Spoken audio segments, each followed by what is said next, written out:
वफाकी वज़ीर दाखिला मोहसिन नकवी से UN के अंडर सेक्रेटरी जनरल बराए अमन मिशंस की मुलाकात हुई। इस मुलाकात में पाकिस्तान और UN के अमन मिशंस के माबैन ताउन बढ़ाने पर तबादला ख्याल। मोहसिन नकवी ने कहा कि पाकिस्तान हमेशा UN के अमन मिशंस का हामी रहा है। आलमी अमन के लिए अपना भरपूर किरदार जारी रखेंगे। पाकिस्तानी फौज और पुलिस के अफसरान ने कई अमन मिशंस में महारत से कामयाब किरदार अदा किया। आइंदा भी UN के अमन मिशंस के लिए हर मुमकिन मुआवनत फराहम करेंगे। UN के अमन मिशंस को मौसर बनाने के लिए जदीद टेक्नोलॉजी का इस्तेमाल इंतहाई ज़रूरी है। फ़ख्र है कि UN की पुलिस की सरबराही इस वक्त पाकिस्तान पुलिस सर्विस के ऑफिसर कर रहे हैं। वज़ीर दाखिला मोहसिन नकवी की नेशनल पुलिस अकेडमी में अमन मिशंस के लिए रीजनल कोर्सेज करवाने की पेशकश।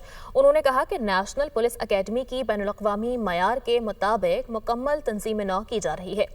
अंडर सेक्रेटरी जनरल बराए अमन मिशंस ने पाकिस्तानी पुलिस अफसरान की UN में दोबारा बहाली पर मोहसिन नकवी की काविशों को सराहा।